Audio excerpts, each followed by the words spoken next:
কয়রা সিদ্দিকিয়া বহুমুখী ফাজিল ডিগ্রি মাদ্রাসার দুইজন শিক্ষককে অনৈতিক কার্যক্রমের অভিযোগে সাময়িক বরখাস্ত করা হয়। তাদের স্থায়ী বহিষ্কারের দাবিতে মানববন্ধন অনুষ্ঠিত হয়েছে।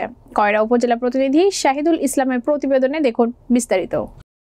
শনিবার ৪ নভেম্বর কয়রা লঞ্চঘাট বাজারে অভিভাবক, ছাত্রছাত্রী ও এলাকাবাসী এই মানববন্ধনের আয়োজন করে। মানববন্ধন অনুষ্ঠানে সংক্ষিপ্ত বক্তব্য রাখেন মোহাম্মদ শরীফুল ইসলাম, আবু সাইদ মোল্লা, আবুল কালাম শেখ, মাওলানা শিহাবুদ্দিন, নুরুজ্জামান খোকা, আব্দুল মান্নান মল্লিক, নূর শেখ, হাফেজ আবু হানিফ, মুজিবার মৃধা সহ অনেকে।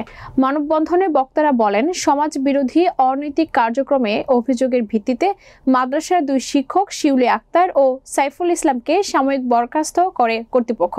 শুধু সাময়িক বরখাস্ত নয়, তাদের স্থায়ী বহিষ্কার করতে হবে। ধর্মীয় শিক্ষা প্রতিষ্ঠানের এই দুই শিক্ষকের বিরুদ্ধে পূর্বেও বিভিন্ন অভিযোগ রয়েছে। তাদের এই ধরনের কর্মকাণ্ডে শিক্ষা প্রতিষ্ঠানের পরিবেশ নষ্ট হচ্ছে। এজন্য তারা তাদের স্থায়ী বহিষ্কারের দাবি জানান। মানববন্ধনে মাদ্রাসায় পড়ুয়া ছাত্রছাত্রীদের অভিভাবক সহ স্থানীয় এলাকাবাসী উপস্থিত ছিলেন।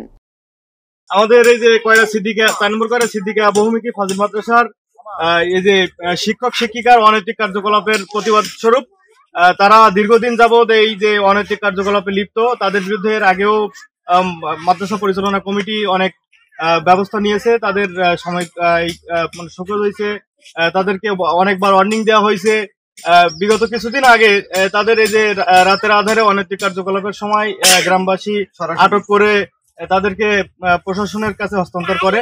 সেখান থেকে তাদের কোর্টে প্রেরণ করা হয় মামলা দিয়ে, এবং পরবর্তীতে তারা সেখানে জামিনে মুক্তি পায়।